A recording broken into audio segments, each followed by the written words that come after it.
for you today.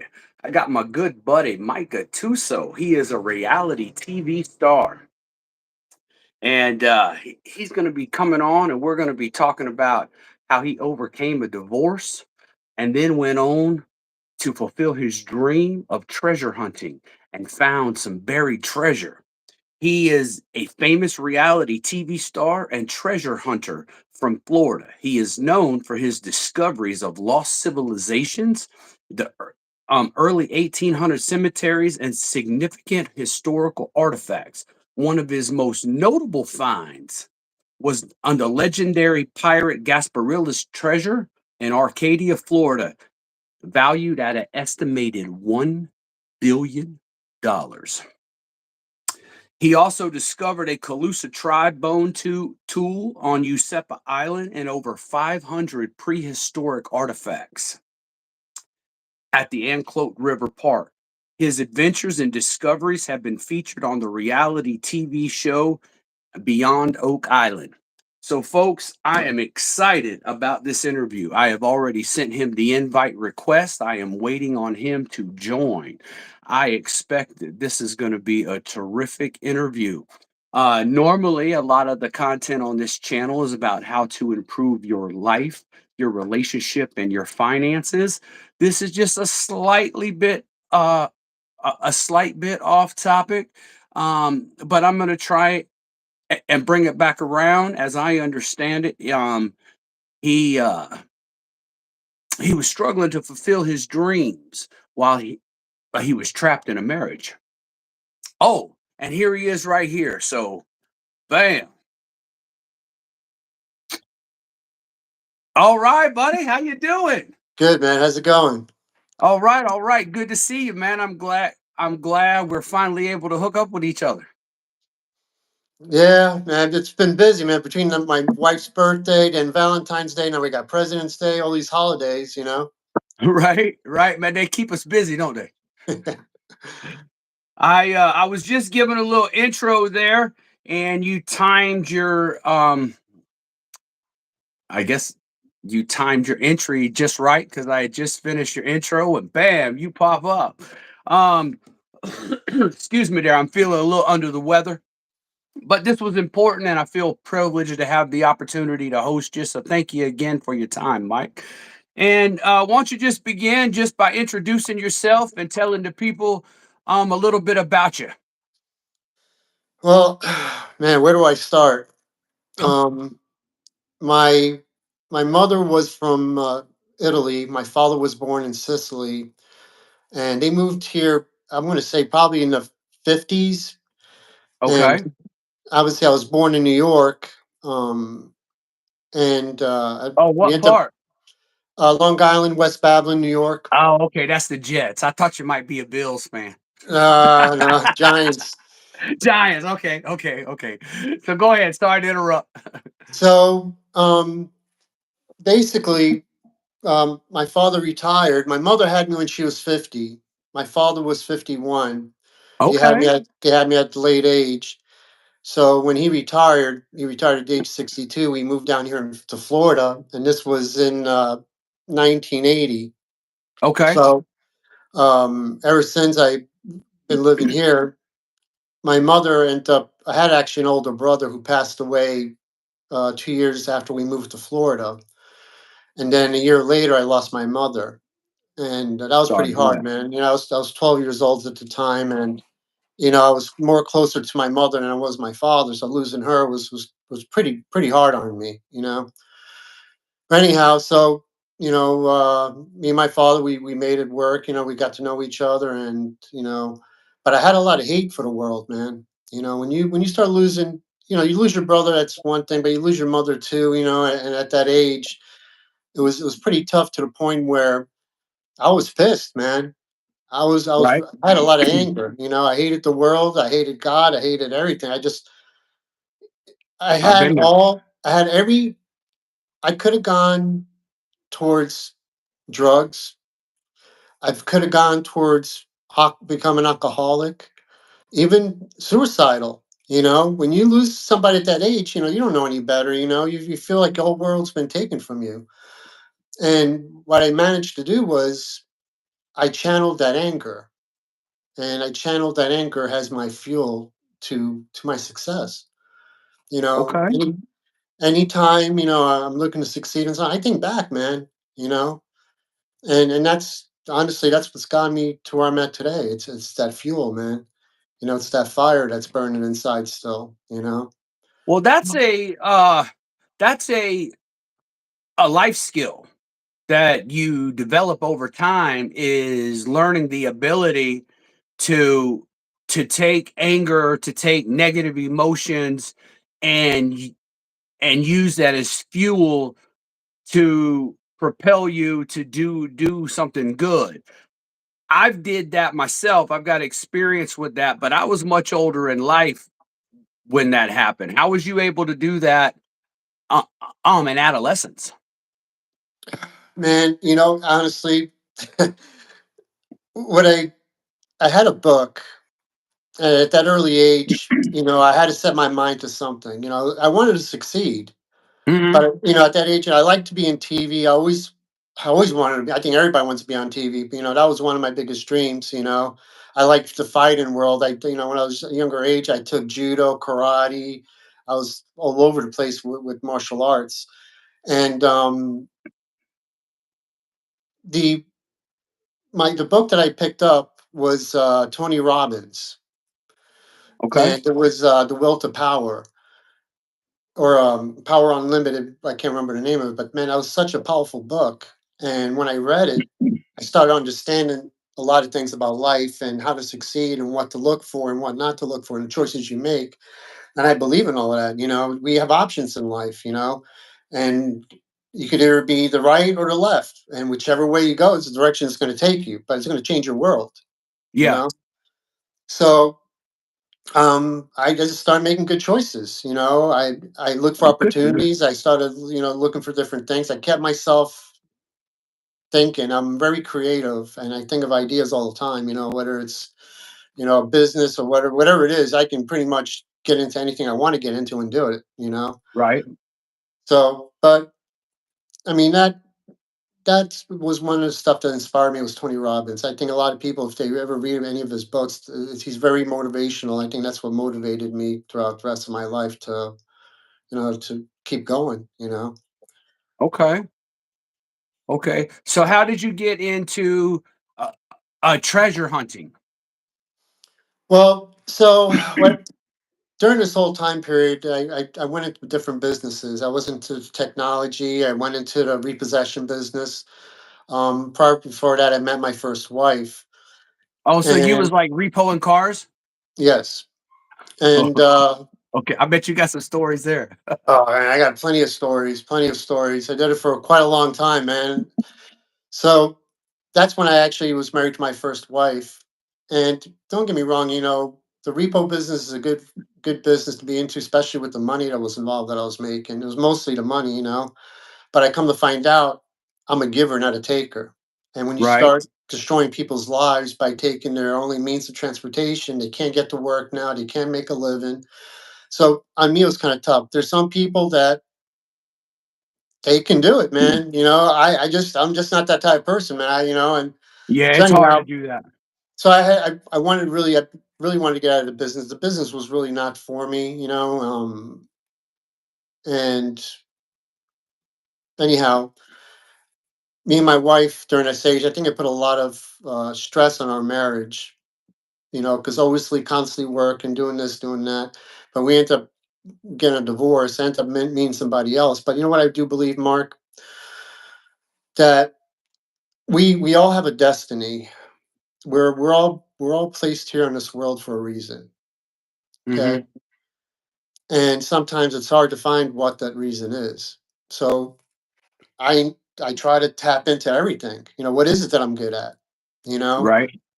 And sometimes you have to disconnect yourself from certain people. Remember I told you got those two paths, you got the right and you got the left. Right. The options, the choices you make in life is where it's going to take you. Right. Sometimes in the beginning of life you do make mistakes. Okay. And with those mistakes, we're supposed to learn those lessons because that's what makes us better. It makes us Right. succeed. I think that sometimes the choices we make early in life that are mistakes or whatever the reason might be take us down the wrong path. And sometimes the universe pulls you back in. And I'm not just saying not that my wife wasn't good enough for me. My wife, I mean, my first wife, she did what she had to do for the purpose during that time period through the repo business. But moving forward, I had different intentions with my life, where I wanted to be. And every time I looked in my future, I just couldn't see her being there doing certain things that I do now. I don't know if you understand what I'm trying to say. We kind of, Yeah, yeah. we You kind kind of of outgrew each other. kind of grew apart, right? We kind of grew apart. Don't get me wrong. I'm still friends with her. I mean, we have two kids together, you know.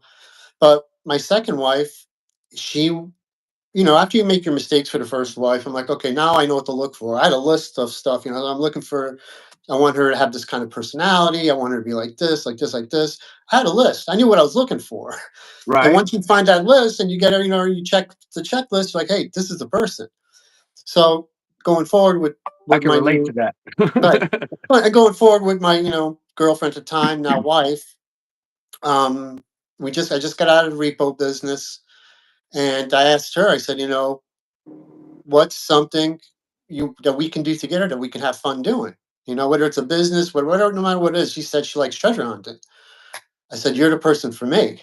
you know, and next thing you know, um, I had some friends that I convinced to go treasure hunting with me. And I figure, these are the guys who'd probably stick around. One of them was my partner from the repo business. Another one was Aaron, who trained me for fights. Matter of fact, I fight.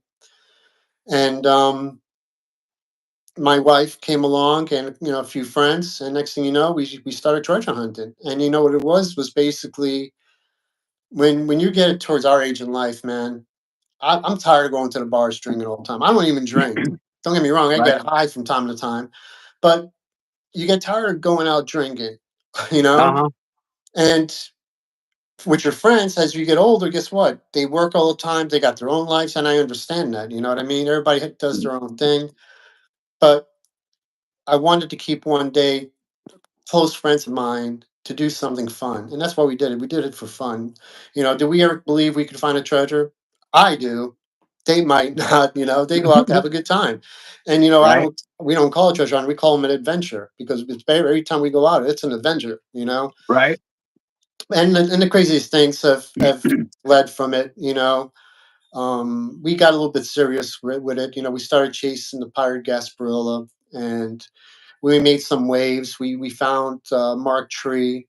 Next thing you know, I'm in the newspapers. From newspapers, I'm on daytime talk shows. From the daytime talk shows, I end up on five major networks, and it was for fun. And and that's Okay. the whole thing is, once you find something that you when you have a passion for and you enjoy, kind of like what you're doing right now, you're going to succeed Right. at this, Mark, because I you showed a passion for it. I And people are going to appreciate want that. to watch. People are going to want to watch. But and that's the whole thing is, it was a road that I took, an option that I took that was meant to be. And when it's meant to be, it's going to happen. Manifestation, the law of attraction, Hey, the way. keep talking. I got to plug this in. I thought it was plugged in. Keep talking. Right. So for law of attraction, the way I use it is you have to attract it to you. But how do you attract something that you don't even know exists yet or even that it's there? Well, the way I go forward with it is that I take a step forward. You can't win the lottery if you don't buy a ticket, right? Well, There guess you what? go. You can't get that Ferrari if you don't walk towards it. So you got to take those steps. Just like treasure hunting, the steps we took was we found different treasures. We started doing our research. We started publicizing ourselves on YouTube and wherever else. We made ourselves known, and in that direction, it pushed me into TV where I always wanted to be. So with the steps you take, you got to take those steps. And law of attraction, that's the way it works. The closer you get to it, the more faster it comes at you. And guess what? Anything you can make anything happen, man. It's pretty crazy. It's manifestation. You manifest in it, but Right. you have to take steps to manifest it. If you, it's not going to rain $1 million on you, but if you take a step towards creating it, whether it's writing a book, whether it's doing a YouTube channel, guess what? Now you're starting to create it, and it's going to find its way to you. You know what I mean? I That's how believe that. that's how it's worked for me, and I give probably law of attraction probably 50% of my success. I absolutely believe that. So let's talk about this Gasparilla treasure you found. It was worth 1 billion. Well, the whole thing is there's not just one treasure. There's multiple Okay. treasures everywhere. You know, so Okay. we're kind of we've been looking for the treasure, but some of them have already been recovered. You know, I mean, we'll find a spot. Just today, Uh-huh. we were reading a book where it was telling us where this treasure was, and where we actually the first treasure we looked for, the family didn't release that location in the book, and he actually told us today where it was, and that was the first spot we ever checked. That was the first TV show that we actually did, Coda Wild. And he says, Mike goes, you actually nailed the location of it. Now we couldn't dig it out because it kept sinking in the ground. And you know how TV is. Mm. It's real, but it's not real, you Right, know. right. And if we would have gone probably a feet or two deeper, we would have hit it and we would have got it. But the thing is, the more you start digging, the more water started coming in. It was something that you cannot do during a TV show. You know what I mean? I got you. And I then got after we you. were done, we couldn't get back on the property. The owner's like, "No, you guys had your shot. That's it." So that was the end of Oh that. You know? man. But you seen him today. You was talking with him today, and he said well, if he knows where it's at, how come he ain't got it? Because he didn't. He didn't have permission. We got permission through the network, through Discovery Channel, or through Travel Channel at the Oh, time. oh, so you Yeah, it's on private property. We can't unless you get permission to the owners. We couldn't get on that property. So I got on that property because of the network. I got you. I got you. But we So had who that one was it? chance to get it. That's why I really. And that's why I told the network. What happened was Expedition Unknown. Josh Gates contacted me first, Uh-huh. and he says, "Listen, man, we want to do an episode on this Gasparilla treasure on your research." I Mhm. said, "All right." I said, "My only problem is this." I said, "If I show you the location of it, are you going to dig it up and pull it out of the ground for me?"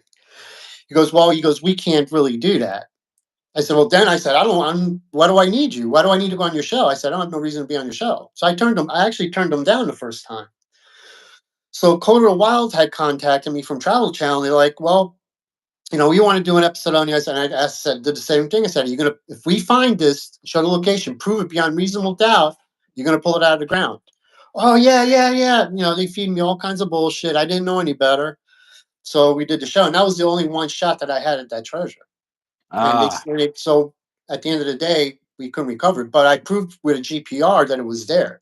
We did Uh-huh. find something that showed something was in the ground. But and that's so then later on, um, this Expedition Unknown contacted me again. They said, "Listen, man, we really want you to do this show." And after what that happened with that show, I was like, I said, "This is just for TV. Screw it. I'll go ahead and do the show." And Josh Gates is a good storyteller. I don't want to ruin it for the networks. They do what they do. Uh-huh. But a lot of this stuff I can't say it's real. Mhm. Even though they saw it's reality TV, it's not. It's all bullshit. You know, Beyond Oak Island was kind of pretty real. Once I shook hands with Marty Lagina, I was like, it was live. That was pretty Right. real. But at the end of the day, again, are you looking for that treasure where you say it is, or you're actually somewhere where you're not? And that's how it all is. Every TV show I've been on is kind of bullshit. It's TV. I mean, it's How many entertainment. reality shows you been on? 5. 5? I've been on Coda the Wild. I've been on Expedition Unknown, Beyond Oak Island, Search Party, and just recently Pawn Stars. Yeah. So what was Pawn Stars like? They were actually cool people, man. I knew they were going to be funny. Right, right. From me when we were actually filming when I was trying to sell them a treasure map, and they had to make a lot of cuts because Chumley just had me start laughing so hard. He's such a dummy, you know what I mean? I don't know if he's playing that role, if he really is, but he's pretty funny, you know what I mean? He had me Right, cracking right. up. So uh, Rick, he was cool, dude. They're all good people, man. This is what they do for a living. And the old man passed, didn't he? Yeah, the old man passed away, but Yeah, you know yeah. what it was. What it was that they wanted to go treasure hunting. They wanted me to take them treasure hunting, so we had to figure out something to hook. So I told myself, Uh-huh. listen, I got a treasure map that I can try and I can sell you, but I don't want to really sell it, you know. Mhm. And they're okay with it, you know. That was kind of the lead to get them to go treasure hunting with us, you know. So Uh-huh. that was pretty So fun, so the whole episode is about them going on a treasure hunt with you. right? Okay. And Okay. me trying to sell them a treasure map. Okay. And is that something you do often? Bring people with you, or is it just your tight circle, or what? Not really. You know, I look for people who have passion. I go Uh-huh. back to the passion thing. You know, if you're passionate enough to want to do this, I don't mind bringing you along. If you want to just come for a ride, just check it out one time, that's fine too. You know, I just don't like people. I want to. They say they want to go, but then never do. You know what I mean? Right. And it's a waste of my time, waste of their time, and at the end of the day, nobody wins. So, but if people are passionate enough, yeah, man, I'll bring anybody with me. Listen, I need more people, man. I'm getting ready to go. Do a 30 mounds. We believe it's Teclusa Indian. It's a lost civilization out in the Everglades that we located. And I like to bring more than just a few people. You know what I mean? That's you're talking about 30 complexes, mount complexes that we have to go through in the middle of the Everglades. So the more people, the merrier. You know what I mean? So Right, sure. right. Anybody And ever when are wants you to come doing up there? this? That's going to be next month. Yeah? That's going to be a pretty big discovery. I don't think that anybody's made any big discoveries there. Where it's Oh, at, man, I'd it's like really to go. secluded. Yeah, it's pretty wild, man. Where it's at, it's pretty Yeah, wild. I think it'd be cool. So do you do a lot around I know, I'm trying to formulate the question.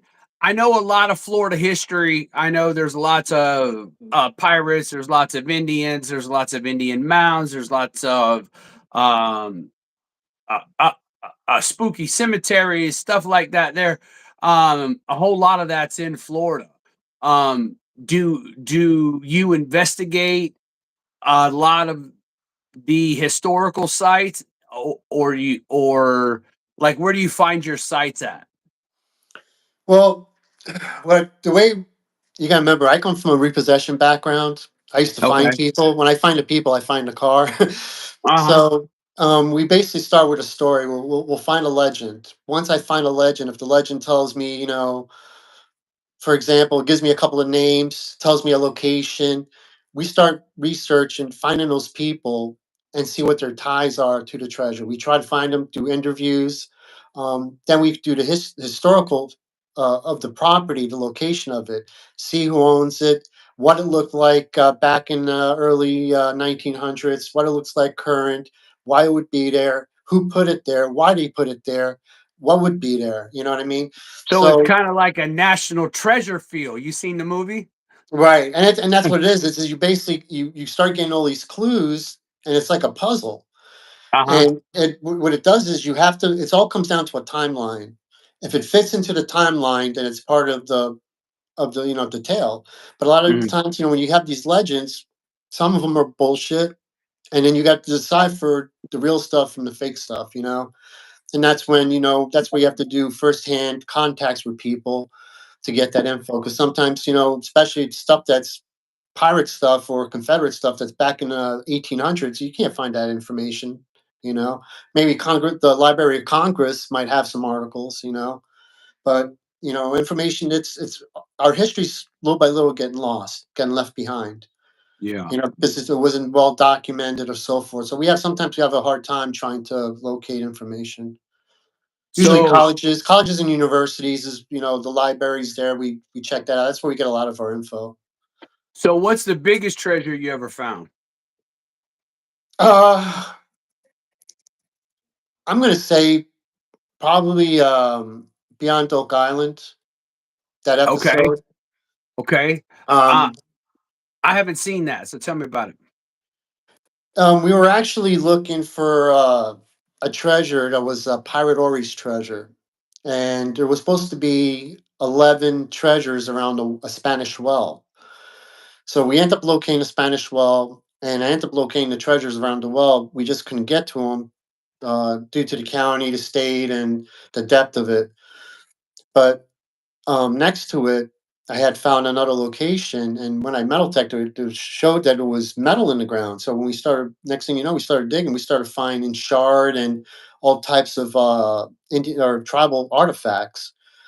And at the end of the day, after we were done with the episode, they actually brought in the archaeologists, and they started digging probably 100 holes in the ground, and he started sifting through it all, and they found over 500 pieces of artifacts dating from the Calusa all the way up to prehistoric ages. That's how Mm, far back. So to me, that was a pretty big discovery because it was, a tribe that wasn't known to the area that now we believe they're there. right. So it's kind of neat, and that's the whole thing, man. To us, treasures not only finding gold and silver and stuff like that, but uncovering the history that was forgotten. Whether it's lost civilizations, whether it's different tribal, it's a little bit of everything. Right. I mean, that's what So, makes history history. you ever do anything in St. Augustine? Not yet, not yet. I know of I think the Beale treasure supposedly is up there or something. Somebody had contact reached me out about it, but I haven't really followed up. Right now, Mark, I have so many treasures down here still Yeah, that you don't need to travel until north. until I cover all of this, then I move out of my area. But right now, I still have. I got to finish Usepa Island, which is down here in Southwest Florida. So Right. I got to do Bull Key. I have Cape or Kyle I still have Turtle Bay. I have Lemon Bay. I have Gasparilla Pass. I mean, it's endless right now for me to You've go. been to Cabbage Key? Cabbage Key, yeah, Cabbage Key. Yeah, I used to So, work there. But that island's haunted. so is Usepa Island. I have a membership in Yeah, yeah, they're right Usepa. next to each other. Yeah, Yeah. Um, wow, that's really cool, man. I work with you every day. I didn't know any of that. yeah. That's cool. So let me ask you this. Um, what is there a time that you felt discouraged and you wanted to quit and didn't? And then that decision paid off for you? Was there a time that whether it was with treasure hunting, whether it was something else in your life, was there a time where uh, you was doubting yourself, you were struggling, and you found a reason to keep going? Mark, sometimes I want to quit every day. Listen. I just want to relax somewhere on the beach, sipping on some juice or whatever. But Right, if I quit today, I'm not going to find out what could happen. What could have happened tomorrow? right, You know, and I want to know what's going to happen tomorrow.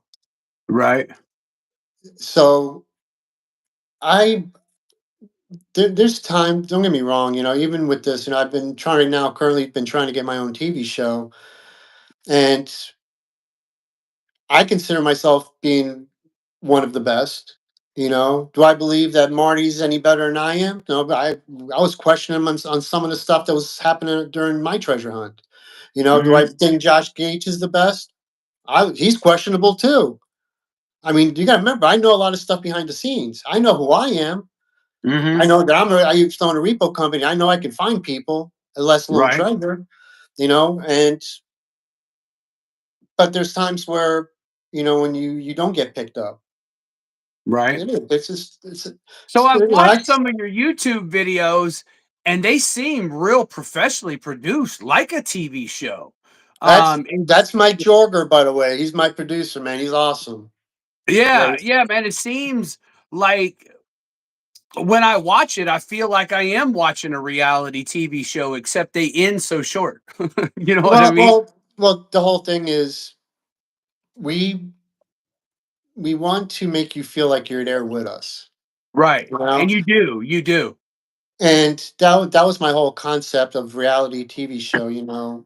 We wanted it. That's when I first started. I started with my GoPro. I wanted to give you my perspective of my view of me hunting. For these treasures, and then Right. eventually we kind of got into doing our own different format, but I always wanted the audience to feel that way. And the reason we keep them short is, don't get me wrong, the research and the stories is interesting, but sometimes the treasure hunt inside is boring. So we try to keep Hmm. that we try to keep that minimal. We kind of want to get the story out, but we do still want to show the different equipment that we use and this and that. So it it's pretty tough. We right now we're on standby. Our boat, we're trying to get an engine for a boat that we have because we have most of our stuff's out in the water.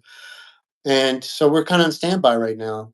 So meantime, I focus on other things. I do fighting thing. I don't know if I told you about that too. Yeah, yeah. Talk about that a little bit. You're into martial arts and MMA or something? Well, I started young. I always been involved in different martial arts. I went from karate. My buddy's like, oh, check out Campo or try this or try that. And during the same time period, actually, the same time I started the Real Treasure Hunters, um, I decided to promote fighting.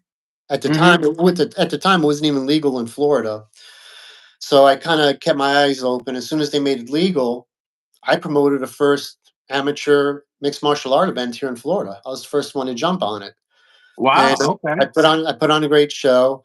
I was the first company to put on the first all woman MMA show in Florida, probably in Okay. the whole United States. So I started promoting. From promoting, I started matchmaking, and then I also started getting. I like the rules stuff, the rule changes, the rules and regulations. So I started learning the rules, and as I pretty much learned them and I understood them, I applied for my license to sanction the events. And by sanctioning, what that means is I look for, make sure that all the rules and regulations are followed. I bring the officials, the judges, the referee, the locker room attendants, to do the job, and Hmm. then I make sure it's a safe event. That's my job. So I got my license, and actually, I'm probably the only person that's ever done this, unless somebody can prove me wrong. But I promoted the event, I match made the event, I sanctioned the event, and I fought in the event Wow. all in one night. That's a lot. So with the rules, I'm involved. I do kickboxing, boxing, and MMA. I do all these events throughout the state of Florida. Matter of fact, I got a couple coming up at the Hard Rock Casino. I do them here locally in Fort Myers. They're out in Tampa, all over. I mean, whenever they call me, they need a fight sanction. I usually do that. So what's really neat is I see a lot of these young fighters as amateurs, spawn into this world, and then you get to see him in the UFC. You know what I mean? You get to see him on TV Right. as a pro fighter. So that's a great feeling, and seeing them succeed.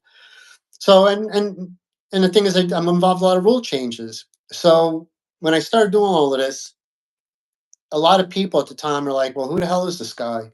You Hmm. know, I'm not a coach. Nobody knows me from MMA. Nobody knows me from here. I just popped out of the blue.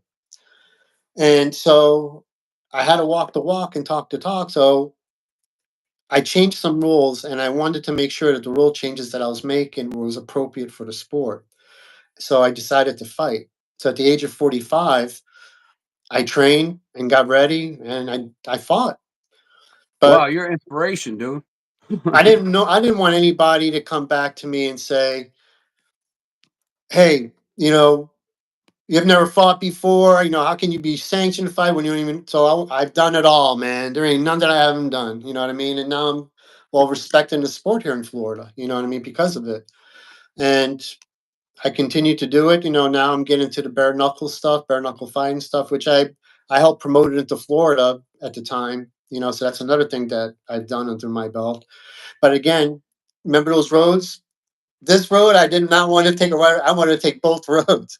So I Right. took treasure hunting and I took Global Find Solutions, and I took them both to the next level. And guess what? As long as I followed those steps of finding, looking for the treasure, doing the research, led me to TV. As long as I, trained, or I promoted these events, I match made these events, I sanctioned these events, I got on TV too. I was on Taking the Fight. I was on a movie called Taking the Fight that I happened to be in. I didn't even realize I was in the movie. and it's taken me to higher levels. And as long as I stay in the sport, and as long as I do the right things, I change certain rules that to do good and safety of the fighters. I'm going to continue to do good. And I'm going to continue to do bigger things with it. So it's pretty exciting right now. Exciting times for me. I always got something going on. And Well, uh, man, if you'll allow me to say it, man, I think your mom would be real proud. thank you. I think probably dealing with a loss like that early in life, you were probably presented with many opportunities to handle that many different ways. Right. And weaker people, I certainly would have chosen other routes. It displays displays quite the character to stand up in the face of hurt and loss and maybe even confusion and anger with God and the universe and all coupled with just going through your teenage years and all that is without the loss of a parent. Putting all that together and you're able to see clearly through that fog and be able to manifest yourself a life the way that you have, man. That's quite the inspiration. Well, well, Mark, don't get me wrong, man.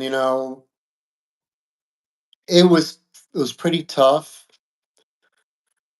because when you lose someone that close to you, it's the hardest thing because that was my safety net.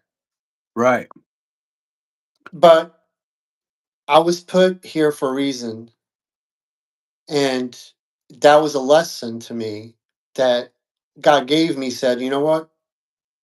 Your mother's always going to be around, but you don't really need her to survive.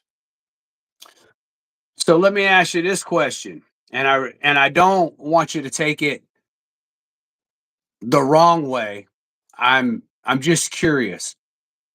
Looking back, would you say losing your mother like that at that age, the way that you did, would you call that a gift? Not a gift at all, man, by any means. I mean, trust me, at 12 years old, you still need your mother. You know what I mean? She's the one that still makes your bed, feed you breakfast, brush you, make sure you brush your teeth. So you have to have routine in life. My father wasn't my routine. My mother was my routine. And Gotcha. even just it applies even to dogs. My German Shepherd, I have to keep her in a routine to keep her happy. But Right. even kids that don't have routines, obviously they end up going the wrong route. But my father kept me in routine. My father was in the old fashioned Italian guy, and I was brought up a certain way. I was probably brought up different in most families. And my father kept me insane. He kept me to the point where, guess what? Keep going to school. I was like, Dad, I don't feel like going to school. If you don't want to go to school, it's your life. Because after you turn 18, don't come running to me when you can't survive. That's what Right. my father told me. So guess what? I got up and went to school. You know what I mean? Right. After while all my friends are skipping school. You know what I mean? But that's what he made me think for myself, to where I didn't have to depend on him or depend my mother not being there. I don't know if that makes any sense. So he Yeah, kind that of makes a lot of he kind sense. of he kind of like used reverse psychology on me. You know what I mean? Right. Dad, you mind if I stay? Come home late. Go ahead. Just I'm gonna give you a finger. Just don't take my whole entire arm. Uh-huh. So at 2 o'clock in the morning, my father would be up waiting for me. He'd be a little bit upset, but he's like, "Listen, I'm asking you just to be home by 2 o'clock. As long as you're home by 2 o'clock, I'm okay." So as long as I was home by 2 o'clock, it was fine. You know what I mean? So my father gave me my distance to do what I wanted to do when I wanted to do it, but he knew, don't screw it up because I'm not going to come and bail you out. So I Right. made sure I stayed out of jail. I made sure I stayed off of, well, drugs. I got high, but I mean, coke I touched, but I didn't want to get hooked on it. I know I've lost friends because of cocaine, crack, and all that shit. So I've always known in my life to stay away from it, and that's why I just didn't want to cope with it, you know.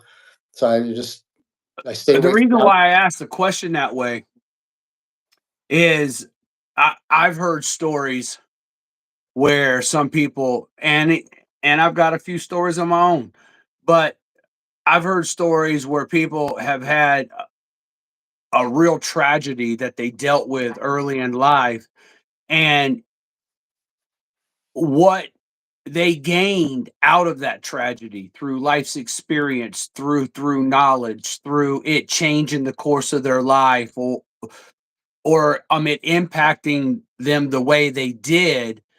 um they look back later in life and they're actually thankful for the tragedy that happened, or I don't know about Well, I'm not. thankful is the right word, but they do consider the tragedy to be somewhat of a gift in their life. Now, it doesn't Well, look it like it is. when you're going through it. Well, it kind of was though, because that's what gave me my fire. You Right, see what I'm saying? If I wouldn't have had that fire, I might not be in the situation I'm in today. I might not right, have that drive. That drive stems back from when I was 12 years old, and I still right, carry it on until today. right. And I anytime I want to fuel that fire up, I just think back to that time, and it comes right back. Right, I got you.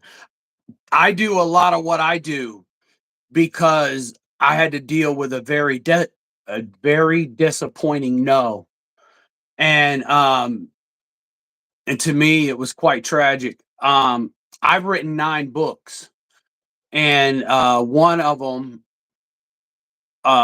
is an autobiography. It's a double book, and I talk about it. It's a chapter called $100,000 yes or $1 million no. And the whole reason I end up writing books, doing a YouTube channel, doing all this that I do now is because I was told no about a situation that is not for this video. But either way, at the time it was quite tragic, and I find a lot of times in life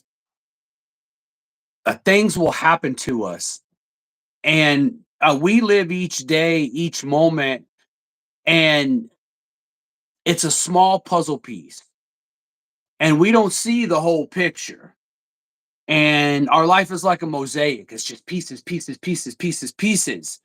But as the pieces begin to come together and we get older in life and we're able to look back, we see it's a beautiful picture, you know. And the darkness we went through here in this period of time, that's actually a nice shadow. It's shading or coloring or whatever on the whole picture. And um I think there's a lot of beauty in tragedy. Not that I'm inviting that. Right? I've been through enough. I've been through enough of that. Right? But it's a mindset. You know, I read a book by Merle Haggard one time, the singer, and he went to prison as a teenager, and he said, um, "Prison is an experience I certainly wish that I never had. But when I look back on all the things that prison gave me and all the things that prison took away from me, I Hmm. think the list is a lot longer on the side of what it gave me." Um, and, and I'm paraphrasing that there. I don't remember it exactly, but that's pretty much what he said. And that quote, that saying has always stuck with me. And I find myself whenever I'm dealing with hard times, whenever I'm dealing with difficult situations or um, unpleasantness, the first thing I do is I stop and I figure out what it's trying to teach me. Because life will give you the test and then the lesson. And if you fail the test, it will give you the opportunity to retake it and retake it and retake it and retake it. And if you want to get past this, you learn it and you move on. If you don't learn it, then it's certainly coming back around again. You know what I mean? And you're going to get another shot. So if I'm dealing with something very unpleasant, I try to learn or see or focus on whatever the lesson is as quickly as possible so that I don't have to keep retaking this test. Um, Not that the passing of your mother was a test, but it was certainly a tragic event that impacted your life, and it had the ability to impact it negatively or positively, and you found a way to use it. You know, I think it's Yep, a valuable. a lot of people can't do that, Mark. It's hard. A lot of, I No, just, it's a skill that has to be developed. yeah, it was. I'm telling you, when it was the most hardest thing, and the only thing I knew how to do. And I told myself, man, I was basically, I cried myself at 12 years old, saying, you know what, I'm going to use this for success. And I'm telling you, I took all that anchor and I just turned that anchor around, man. And it also gave me creativity. I'm very creative, man. I can think of ideas. I should have been an inventor, honestly, but um, I create. You know, we create stuff every day. You know, you create your future today. Guess what? If you don't walk outside and go to the store, you didn't create anything. If you Right. don't stay in your house, you're not going to create anything. We create what's in front of us, but we Yep. have to create those things to happen. You know, that's what creation Absolutely. is. Well, man, I really appreciate talking to you. Yeah, it I appreciate your time, was awesome, and man. I'd like to get together and do this again. Hey, tell the people where they can find you. Where's your information? I'm on Facebook under Mike Gattuso. You can find me on therealtreasurehunters.com, on YouTube, and on Facebook. I'm on Instagram as AKA Headhunter, and that's about it. All right. Once this is over, I will put all those links in the description below, and as people watch the video, they will be able to connect with you, man. Uh, I really appreciate your time. Thank you, Mike. You got it, man. Thank Oh, you, wait, Mark. wait, wait. Let me see if there's any comments. Hold on. No, not really. Somebody's saying hi. Somebody saying hi. Somebody saying, "What's this?" Well, I guess they'll have to. I guess what's this has been answered. All right, buddy. I Hey, appreciate it. you got it, man. I'll post it on mine on my Facebook too as well, man. Yeah, yeah, do that. It's gonna take. This is running at 47 minutes, so it's gonna take probably a day and a half for this to render. Are you? Um, Before, yeah, it's YouTube. But before I can download it, but it'll be live and up, not in HD, but the lower quality, it'll be up tonight and available, and then by probably tomorrow evening it'll be high quality. It's Cool. just All the right. way YouTube works. Once it Gotcha. downloads, I'm in renders and all that, I'll, I'll send you a link. Cool, man. Yeah, absolutely, Mark. It was a pleasure, man. Thank you. All right, man. Thank you for your time. You got it, Bye. brother.